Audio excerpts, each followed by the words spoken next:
अस्सलाम वालेकुम, बिस्मिल्लाहिर्रहमानिर्रहीम। I am Shahid Mustafa from channel Khwaja Farid lectures. हम चैप्टर नंबर 7 को पढ़ रहे हैं। पहला टॉपिक पढ़ा था, आज हम दूसरा टॉपिक स्टार्ट करने जा रहे हैं जिसका नाम है सिंपल हार्मोनिक मोशन, और इसको शॉर्ट फॉर्म में SHM भी पढ़ते हैं। मैं आपको थोड़ा सा रिमाइंड करवा दूं, जो प्रीवियस टॉपिक था उसके अंदर हमने पढ़ा था पीरियोडिक मोशन और ऑसिलेटरी मोशन। पीरियोडिक मोशन एक ऐसा मोशन था जिसमें एक खास वक्फे के बाद जो ऑब्जेक्ट है वो अपनी रिपीटेशन मुकम्मल करता है। इसी तरह फिर जो है ऑसिलेटरी मोशन की बात करें तो उसमें हमने उसकी डेफिनेशन को पढ़ा था, टू एंड फ्रो वाला मोशन पढ़ा था, यानी toward main position and from main position. तो ये मेन थीम था ऑसिलेटरी मोशन का। आज जो हम टॉपिक पढ़ने जा रहे हैं, जैसा कि मैंने पहले आपको बताया कि हम पढ़ने जा रहे हैं सिंपल हार्मोनिक मोशन। तो सबसे पहले कुछ कंडीशंस हैं सिंपल हार्मोनिक मोशन की जो मैं यहां पे डिस्कस करना चाहूंगा। फर्स्ट ऑफ ऑल, सबसे पहली जो हमारे पास कंडीशन है वो है सिस्टम शुड हैव इनर्शिया। कि आप जो सिस्टम ले रहे हैं, जैसे हमने ऑसिलेटरी मोशन की बात की और सबसे पहली एग्जांपल देखी मैस स्प्रिंग सिस्टम की, वो एक जैसे सिस्टम है। तो मैस स्प्रिंग सिस्टम की अगर बात करें तो मैस जो है, इनर्शिया हमारा डिपेंड ही मैस पे करता है कि जितना ज्यादा मैस होगा आपका इनर्शिया उतना ज्यादा होगा। तो इनर्शिया की एक और बेस्ट एग्जांपल भी आप समझ सकते हैं कि अगर दो इंसान गाड़ी के अंदर सफर कर रहे हैं, अचानक ड्राइवर साहब से ब्रेक लगती है और एक अगर इंसान हेल्दी है और एक स्मार्ट है, तो दोनों इंसान आगे की तरफ झुकते हैं और फौरन जो है वापस आने की कोशिश करते हैं। तो वो क्या चीज है जो उन्हें वापस लाने में उनको मजबूर करती है? तो वो है इनर्शिया। तो दूसरा हमारे पास जो कंडीशन है दूसरी, वो है सिस्टम मस्ट ओबे हुक्स लॉ। यानी जो आप सिस्टम यूज कर रहे हैं वो हुक लॉ को भी ओबे करे। हुक एक साइंसदान था जिसका नाम रॉबर्ट हुक था, उसने हमें एक लॉ पेश किया था कि आपके पास जो फ्लेक्सिबल ऑब्जेक्ट्स हैं, यानी जैसा कि हमारे पास स्प्रिंग है, उसको आप उसकी लेंथ को इंक्रीज कर सकते हैं, यानी उसकी डिस्प्लेसमेंट को इंक्रीज कर सकते हैं। कहां तक? जहां तक वो बर्दाश्त करता है। बर्दाश्त करने का मतलब है कि उसने एक अल्फाज बोला था जिसका नाम था इलास्टिक लिमिट, कि आप उस स्प्रिंग को उसकी इलास्टिक लिमिट तक जो है इंक्रीज कर सकते हैं, उसकी डिस्प्लेसमेंट बढ़ा सकते हैं, इससे ज्यादा नहीं कर सकते। जैसा कि हम बॉल पेन को यूज करते हैं, उसके अंदर भी एक छोटा सा स्प्रिंग लगा होता है। अगर उसको आप निकाल के देखें तो उसको अगर आप उसकी लेंथ में इंक्रीज करें तो वो थोड़ी सी इंक्रीज करें तो छोड़ेंगे, वापस अपनी ओरिजिनल हालत में आ जाएगा। अगर उसको बहुत ज्यादा इंक्रीज कर देंगे उसकी लेंथ को, तो उसके लिए वापस आना जो है वो मुश्किल हो जाएगा। तो इस वजह से हम कहते हैं कि जो सिस्टम आप यूज कर रहे हैं वो ये लाजमी शर्त है कि वो हुक्स लॉ को भी ओबे करे। फिर इसकी तीसरी कंडीशन है system should have elastic restoring force.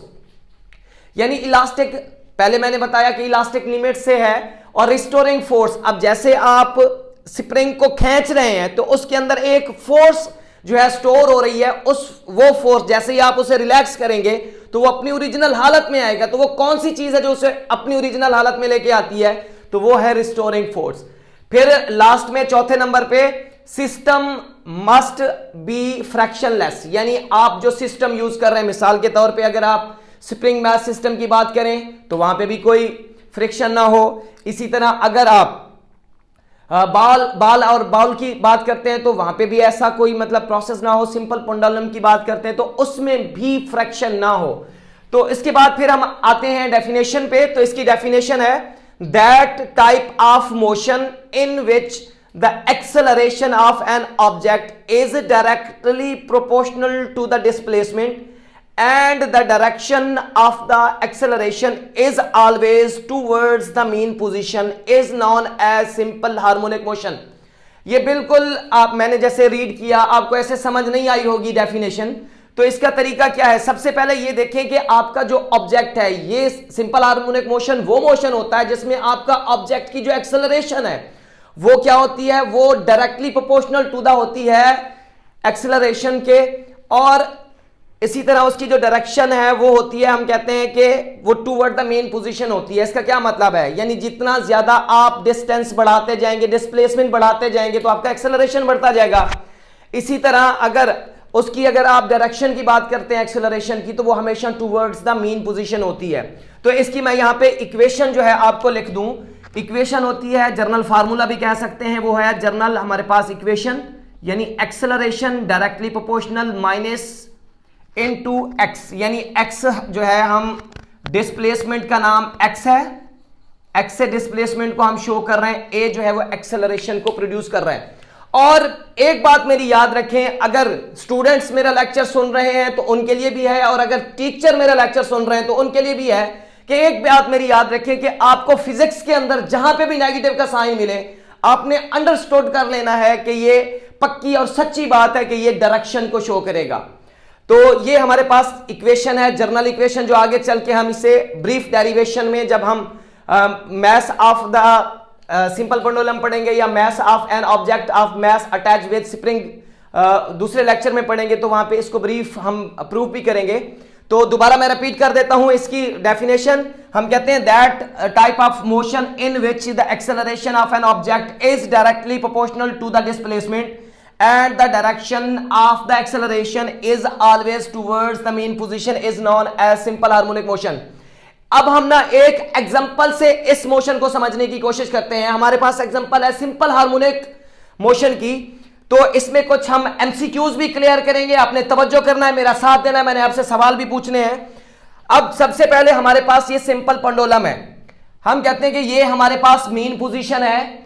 अब अगर आप इस वाले ऑब्जेक्ट को इस तरफ लेके जाएंगे तो यहां पे मैंने लिखा हुआ है एक्सट्रीम पोजीशन, यानी मेन पोजीशन से अगर आप एक्सट्रीम पोजीशन पर जाते हैं, इट मींस कि आप एक्चुअली लेंथ में इंक्रीज कर रहे हैं, आप लेंथ को क्या कर रहे हैं, चेंज कर रहे हैं। अब जितना ज्यादा लेंथ बढ़ता जाएगा तो हम कहते हैं एक्सेलरेशन तो उसके डायरेक्टली प्रोपोर्शनल है, यानी जितना ज्यादा आपका डिस्प्लेसमेंट होगा उतना ज्यादा आपका एक्सेलरेशन होगा।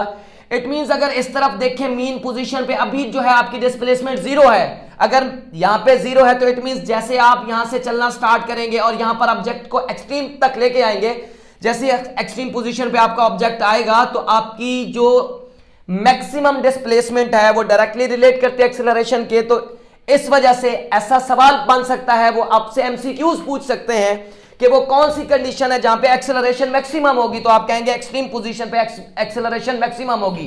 वो फिर पूछ सकते हैं क्यों, दैट्स व्हाई, फिर आप यही रीजन बता देंगे कि इसकी रीजन जो है यही है कि एक्सेलरेशन डायरेक्टली प्रोपोर्शनल है डिस्प्लेसमेंट के, जितना ज्यादा डिस्प्लेसमेंट होगी तो आपकी एक्सेलरेशन भी उतना ज्यादा होगी। फिर मैंने यहां पे देखा, यहां पे मैंने लिख दिया है कि मीन पोजीशन पे एक्सेलरेशन क्या होगा, जीरो। इसकी वजह हम कहते हैं क्योंकि हमारा एक्सेलरेशन इस वजह से जीरो है क्योंकि यहां पे डिस्प्लेसमेंट जीरो है। फिर मैंने यहां पे लिखा हुआ है v is equal to zero. इसका क्या मतलब है, हम कहते हैं कि अगर आप सीढ़ियों पे चलना स्टार्ट कर दें, एक बेस्ट एग्जांपल है, अगर सीढ़ियों पे आप चलना स्टार्ट कर देंगे तो एक स्टेज ऐसी आएगी कि आपकी एनर्जी खत्म होते होते हो जाएगी, मींस कि आप बिल्कुल स्लो हो जाएंगे। तो अब यहां पे देखें, इस वजह से मैंने v is equal to zero रखा क्योंकि हम कहते हैं कि एक्सट्रीम पोजीशन तक जाते जाते ऑब्जेक्ट की वेलोसिटी जो है वो जीरो हो जाएगी। और इसकी मैक्सिमम वेलोसिटी ऑब्जेक्ट की कब होगी, हम कहते हैं इसकी मैक्सिमम वेलोसिटी होगी जब हमारा ऑब्जेक्ट जो है वो मेन पोजीशन पे होगा। अब हम जानते हैं कि हमारे पास काइनेटिक एनर्जी होती है। अब टोटल, अगर पेंडुलम की टोटल एनर्जी की बात करते हैं, यानी सिंपल पेंडुलम की अगर आप टोटल एनर्जी की बात करते हैं तो वो टोटल एनर्जी होती है sum of potential energy plus kinetic energy. आपकी अगर आप वेलोसिटी मैक्स जीरो है तो इट मींस आपकी काइनेटिक एनर्जी भी तो जीरो होगी। क्यों, हम जानते हैं कि काइनेटिक एनर्जी जो होती है equal to half mv square होती है। अब अगर v जीरो है तो इट मींस आपकी काइनेटिक एनर्जी भी जीरो है। अब यहां पे मैंने इस वजह से मैक्सिमम लिखा क्योंकि हमारी वेलोसिटी मैक्सिमम है, वेलोसिटी मैक्सिमम है, इट मींस दैट कि हमारे पास काइनेटिक एनर्जी भी मैक्सिमम है। अभी मैंने थोड़ी देर पहले कहा कि हमारी टोटल सिस्टम की जो टोटल एनर्जी है वो सम होता है potential energy plus kinetic energy का। अब अगर काइनेटिक एनर्जी आपकी जीरो है तो पोटेंशियल एनर्जी मैक्सिमम होगी, क्योंकि हम कहते हैं कि टोटल एनर्जी जो है सिस्टम की वो कंजर्व्ड रहती है, कभी चेंज नहीं होती। अब इसी तरह अगर यहां पे पोटेंशियल एनर्जी मैक्सिमम है तो मेन पोजीशन पे हमारे पास मिनिमम होगी, यानी जीरो होगी। इसी तरह ये भी हमारे पास एक्सट्रीम पोजीशन है, तमाम के तमाम फिनोमिनाज यहां पे लगेंगे। अब फिर एक सवाल पैदा होता है कि हमारे पास जो है वो कौन सी कंडीशन है जब एक्सेलरेशन और वेलोसिटी की डायरेक्शन सेम होगी। हम कहते हैं कि उस डायरेक्शन में, उस केस में अगर आपकी वेलोसिटी जो है वो क्या कर रही है, इंक्रीज कर रही है। अगर आपकी वेलोसिटी इंक्रीज हो रही है तो वेलोसिटी की डायरेक्शन और एक्सेलरेशन की डायरेक्शन सेम होगी। दूसरे केस के अंदर यह भी पूछा जा सकता है कि वो कौन सी कंडीशन है कि आपकी वेलोसिटी और एक्सेलरेशन की डायरेक्शन अपोजिट होगी, तो हम कहते हैं वो जो है, अगर वेलोसिटी आपकी ऑब्जेक्ट जो आप सिस्टम यूज कर रहे हैं उसमें जो ऑब्जेक्ट ले रहे हैं उस ऑब्जेक्ट की अगर वेलोसिटी आपकी डिक्रीज हो रही है तो तब जो है एक्सेलरेशन और वेलोसिटी की डायरेक्शन जो है वो एक दूसरे के अपोजिट होगी। यही तो हम कहते हैं कि अगर आपकी वेलोसिटी इस तरफ आए, यहां पे अगर मिनिमम है 0 है तो आपकी एक्सेलरेशन जो है वो क्या हो जाएगी, टुवर्ड मेन पोजीशन हो जाएगी। इसी वजह से तो मैंने यहां पे लिखा है the direction of acceleration is always towards the main position. अब इसके बाद इसकी एग्जांपल्स हम पढ़ते हैं। एग्जांपल्स के अंदर सबसे पहली एग्जांपल जो है मोस्ट इंपोर्टेंट, आपकी ब्रीफ डेरिवेशन भी है इसकी, जो हम नेक्स्ट लेक्चर के अंदर करेंगे, वो है हमारे पास motion of an object of mass attached with spring. ठीक है, फिर दूसरी है हमारे पास motion of the projection of an object moving in a circle. हमने चैप्टर नंबर 3 के अंदर भी प्रोजेक्शन पढ़ रखा है। उसी तरह से ये हमारे पास सिंपल हार्मोनिक मोशन की ये बेस्ट एग्जांपल है। इसकी भी ब्रीफ डेरिवेशन है जो कि नेक्स्ट लेक्चर के अंदर हम इसको भी एक्सप्लेन करेंगे। उसके बाद है हमारे पास motion of the simple pendulum, यानी सिंपल पेंडुलम की जो मोशन है वो भी हमारे पास जो है वो सिंपल हार्मोनिक मोशन की बेस्ट एग्जांपल है। ये भी ब्रीफ लेक्चर है जो हम इसकी डेरिवेशन करेंगे। उसके बाद फिर हम देखते हैं कि characteristics of simple harmonic motion कौन कौन सी हैं। मैंने ये आपके लिए लिखा हुआ है, मैंने लिखा है कि motion of the body should be periodic, यानी पीरियोडिक यहां पे देखें, body repeat itself after equal interval of time, यानी वो बॉडी जो अपना motion equal interval of time में रिपीट करे, हम कहते हैं कि वो पीरियोडिक होता है। फिर मैंने यहां पे लिखा हुआ है कि मोशन ऑफ द ऑब्जेक्ट या motion of the body should have restoring force. Restoring force के बारे में पहले भी मैं बता चुका हूं आपको। अब acceleration of the body is directly proportional to the displacement, यानी जितना ज्यादा डिस्प्लेसमेंट होगी एक्सेलरेशन भी उतना ज्यादा होगा। अब हम कहते हैं लास्ट में मैंने लिखा है the direction of the acceleration is always towards the main position. तो ये हमारा एक इंट्रोडक्शन था, लेक्चर था, यानी हमारे पास सिंपल हार्मोनिक मोशन की सबसे पहले कंडीशंस, डेफिनेशन, एग्जांपल्स, फिर ब्रीफ एग्जांपल्स जो डेरिवेशन के साथ हम आगे करेंगे। अब कैरेक्टरिस्टिक्स भी हैं इसमें। तो नेक्स्ट लेक्चर के साथ इंशाल्लाह हम जल्द हाजिर होंगे। अपना ख्याल रखिए। अल्लाह हाफिज।